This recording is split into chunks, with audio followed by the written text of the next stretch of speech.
Tenemos varias preguntas igual para hacerte para después, pero ahora que nos cuente Norberto su experiencia y así escuchamos a los tres y después somos tres. Lo tendríamos que haber puesto último, ¿no? Parece, para hablar después de semejante viaje. El mío va a parecer, y hoy es mucho más corto. De hecho, yo vine a compartir una experiencia que empecé en diciembre del año pasado y que terminó en marzo de este año, que fueron casi 3 meses, donde bueno, pude cumplir con un viaje que venía soñando hace mucho tiempo, que fue el de empezar en el norte argentino, puntualmente por una razón bien específica, que era la de notar a ver cuál era el contraste real en esa frontera que separa el norte argentino de un país como Bolivia, por ejemplo, y en donde yo esperaba, y finalmente después de hacer el viaje me llevé a esa conclusión, que la frontera es básicamente una frontera política, es una división que culturalmente no se nota demasiado, que probablemente tengan mucho más en común esos pueblos con muchos de Bolivia, y lo mismo pasa con provincias limítrofes con Paraguay, que probablemente con nosotros de Buenos Aires o de la capital, a pesar de que todos tenemos una historia en común, ¿no? Y bueno, mi idea de este viaje era un poco replantearme desde cero algo que suele ser una frase hecha, que es decir que todos en Sudamérica o en Latinoamérica somos hermanos. Y bueno, yo quería ir a ver por qué realmente decíamos que somos, o solemos decir que somos hermanos.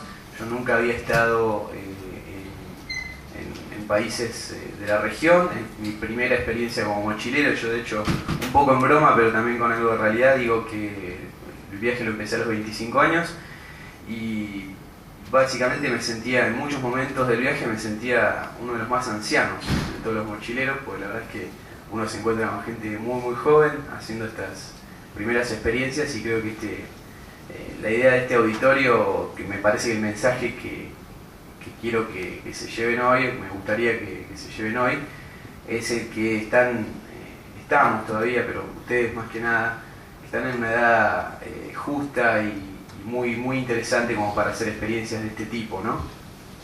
Pero déjenme contarles así mínimamente cuál fue el recorrido. Eso fue más o menos el trazado que yo había planteado desde un primer momento.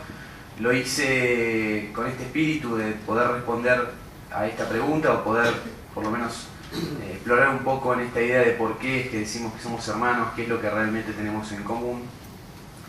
Y bueno, también lo hice con un poco, desde el comienzo, con bastante flexibilidad de poder decir, bueno, no quiero trazar un viaje día a día, no quiero tener que correr con los tiempos y decir el jueves 4 tengo que estar yéndome de este lugar, el viernes 5 tengo que estar partiendo hasta otro, porque me parece que se pierde un poco de la espontaneidad que tiene que tener esta experiencia como mochilero, ¿no? Entonces me fue pasando de haber más o menos planificado en la cabeza pasar 2 días en un lugar y terminar pasando 7, o de haber planificado estar 3 días en una ciudad y que realmente después uno llega y se da cuenta que no da para más que 24 horas, 48 horas. Y con esto quiero ir a uno de los puntos que también me parece que es uno de los fines de esta charla. Es decir, creo que está muy instalado y muy claro en el mercado laboral, en el mercado profesional, que hacer una experiencia de posgrado en el exterior es muy importante para el currículum de cualquiera. Sin hacer ni comparaciones, porque sería comparar dos productos totalmente distintos, el espíritu de esta línea de trabajo de la Fundación en torno a la experiencia de los mochileros va en la línea de poder plantear que un viaje de este tipo puede no solo despertar, sino generar un mayor potencial en la inserción profesional de cualquiera de los que estudiamos o estudian o quieren estudiar y trabajar temas relacionados con lo internacional, ya sea desde el comercio, desde las relaciones más orientadas hacia la política, hacia la economía, desde la cultura, desde muchos aspectos. Me parece que a cualquiera que tenga alguna vocación por lo internacional este tipo de viajes genera un movimiento interno, genera una serie de replanteos, una serie de reflexiones que uno no se hace antes. Estando en el lugar es totalmente distinto. Y déjenme, por ejemplo, ponérselo con algunos ejemplos del viaje. Yo no viajé tanto tiempo, entonces son algunas las anécdotas que me quedan, pero una que me llamó particularmente la atención y que me parece que generó algo en mí que yo puedo decir que antes no tenía, y es, a veces uno en estos viajes, Juan mejor que nadie lo podrás decir, tiene que tomar decisiones y administrar una incertidumbre enorme, ¿no?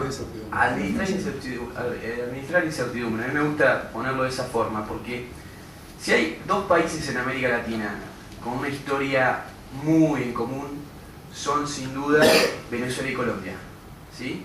Venezuela y Colombia, junto con Ecuador y con Panamá, por ejemplo, comparten los colores de la bandera y no por casualidad, comparten el prócer, digamos, su libertador, que es Simón Bolívar, y que hoy está tan de moda y tan famoso hablar de él, pero que sin lugar a dudas jugó un rol fundamental en la independencia. Y logísticamente son dos países, es decir, sus estructuras han estado históricamente muy conectadas. Sin embargo, hoy están pasando por un momento de relaciones bastante tensas. Yo me hubiese imaginado que más allá de esa tensión, cuando uno cruza una frontera de dos países con tanta historia compartida, yo me imaginaba que como mínimo iba a haber una línea de micro que conecte la ciudad limítrofe con la otra. Y no la había. Yo estaba en Santa Marta, que es una ciudad del norte cercana a la frontera de Colombia, y quería cruzar a Maracaibo, y había una línea de micro que venía desde Cartagena y que me ofrecían un precio irrisorio, casi unos $70 para hacer una cantidad de kilómetros. No tenía ninguna lógica. Entonces yo sabía que de alguna forma se tendría que poder cruzar esa frontera. Sin embargo, no conocía exactamente cómo hacerlo. Me parecía sin lugar a dudas, me estaban estafando con ese precio que me pasaban para cruzarlo en micro. Por lo tanto, me mandé. Fue muy interesante llegar a la frontera, después de haber tomado 2 micros, y que no existiera desde la frontera un micro hasta la ciudad de Maracaibo. Tener que subirnos a unos Chevrolet Capris, que no sé si los ubican, pero yo no los conocía hasta entonces. Es el típico cuadrado gigante, parecido a un Falcon, pero más grande todavía, del año 74, sin aire acondicionado, con 38 grados en la ruta, 7 personas arriba de un Chevrolet Capris. Era eso o nada.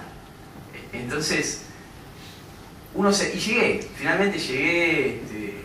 La verdad es que después uno tiene, en el momento es un poco tenso, era un poco tenso ver la frontera.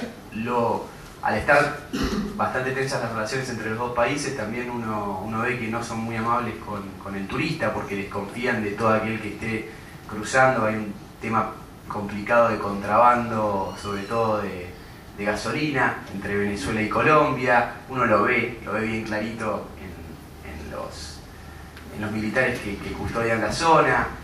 Pero después es una anécdota. A lo que voy con esto es a que creo que de alguna forma uno desarrolla una capacidad, aunque sea mínima, de administrar cierta incertidumbre.